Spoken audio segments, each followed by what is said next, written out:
Hello everyone, this is Amos Das from Special Olympics Ontario, and this is for floor hockey. So basically, we have to do the day one challenge, which is gameplay and scoring. So in this, what happens is basically athletes what they have to do is they have to place 6 to 8 cones within around 30 feet. So you have to keep the distance equal between the cones so that it is easier for you to maneuver around with the ball and stick, right? So and the next thing what you have to do is you have to basically use the stick and ball to go around all the cones and then come back in the same way, and you have to repeat this for 3 times. Okay, and only one athlete can do it at one time, so obviously do not uh, put like 2 or 3 athletes in at one time, and all the cones have to be in a straight line. Remember that is the important aspect, and athletes will complete doing this 3 times at least. So they'll have to go in and out of the cones and they have to come back 3 times, right? So let's start. So you have to, I don't have hockey stick, so I'm just doing it just normally. Whatever I have, I'm doing it with that, right? So you guys have to go like this and then around the cone like this, okay? And then you have to go back around the cone here, right? Just like this. And you have to keep on doing it 3 times, okay? So one time is done, let's do it the second time. So remember not to hit the cones because then that's a foul. So this is how it's done. So second time is done. If you cannot do it like all 3 times at once, then just do it one time, okay? Then take a break and then do it the second time. So let's do it the third time again.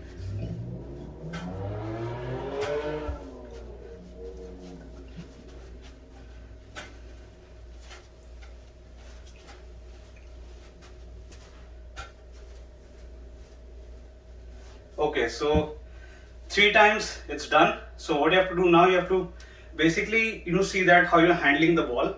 If you think that the control is not too much, then practice more, right? And try to maneuver the hockey stick in such a way that the ball is under your control. So for example, if the hockey stick is like this, hold it from here, right? Since this is not a hockey stick, so hold it like this, and then you have to maneuver the stick like this, okay? Turn it. This hand is constant. Your finger should be like this, right? It should be in this position. So here and here, here and here, right? That's how you dribble the ball, and then you maneuver around the cones, come back, do it 3 times, okay? And as far as the scoring is concerned, so what you have to do is athlete's best score after completing 3 times will be recorded, right? And it will be the final score. And what you have to do is that teachers will add all the students' scores together, and then the final score by the number of the participants that are participating, right? So this is just the scoring system, but for now we'll concentrate on the practice, right? So we have to focus on the hockey stick handling. That is how it's done, and let's meet in the next challenge. Take a break for around 5 minutes, or how much ever you want, till the time you're comfortable, and then let's do the second challenge.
Okay guys, welcome back to day 2 of the Floor Hockey Virtual Tournament. So basically day 2 challenge is the passing challenge.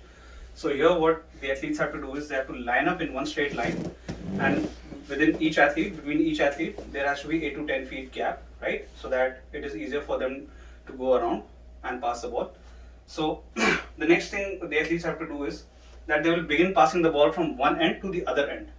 Okay, and the person who is receiving the ball, what they have to do is when they receive the ball, they have to take a 180-degree turn and then they have to pass the ball to another person on their team, right?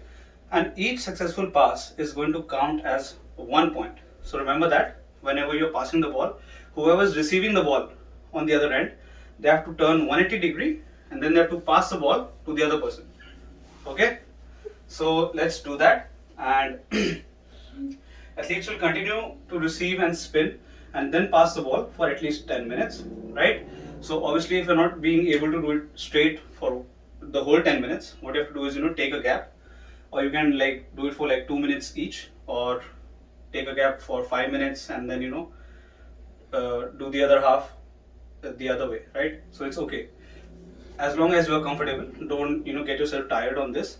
It's just, a practice that has to be done before going into the final day of the competition, so that it's not messed up at that day. So basically I'm showing you the 180-degree turn. So for example, if the ball is coming from that side, so what I do, I take the ball, I spin 180 degrees and then I pass it to the other person who's in front, right? So that way what will happen is the person receiving the ball here, then he turns with the ball, he spins, and then he passes it to the other person who's in front of him, right? So athletes, that way they have to line up in a straight line, so it's easier for the other person to pass the ball, right, to the other teammate. Otherwise, if the line is crooked, then it will be really hard. And sometimes what happens is while passing, the ball can go out of control and out of line, so that way you're going to lose points. So it is better rather not to lose points, and so line up in a straight line and have the gap that I said, 8 to 10 feet, right? And then pass the ball, because then it will be easier for you. And always remember to make the spin, because if you do not make the spin, you will not get the point, right? And as I said, that each successful pass will get you 1 point. So remember that you're doing it for the points. So do not be in a hurry, stay calm, take a deep breath, and it's okay if you miss once or twice. During the practice, you have to just improve on your skills, right? So just remember that. So okay guys, keep on practicing this for 10 minutes, and once you are done, then take a gap, or if you are tired, you can take a gap in between. As I said, you can do 5 minutes in one part and then the 5 minutes in the second part, right? So it's totally fine, right? So let's meet in the last challenge for the third day. So for now, everyone just keep practicing, take a break, right? And thank you so much. Let's meet on the third day of practice. Thank you.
So welcome to day 3 of the virtual floor hockey tournament. So basically today what we're going to do is we are going to put it all together. Whatever we have learned in day 1 and day 2, we'll put it all together and then we'll put it into practice, right? And see that how we have done in those 2 days and how will we, we'll be doing in the final day, on the final day that, the hockey tournament is there, right? So always remember, practice those 2 days very, very nicely so that you get to the third stage, right? So let me explain the instructions to you first. So basically what you have to do on day 3 is, you have to place around 8 to 10 cones, right? Or objects, it can be anything, right? The objects that you have, it doesn't have to be generally cones. It can be anything that you have at your house or whatsoever it is, in whatever facility you're performing this competition in, right? Or this practice in. And those cones should be spaced out well, and the line of the cone should be around 25 to 30 feet, remember? So in a straight line, 25 to 30 feet, right? The length of the cones.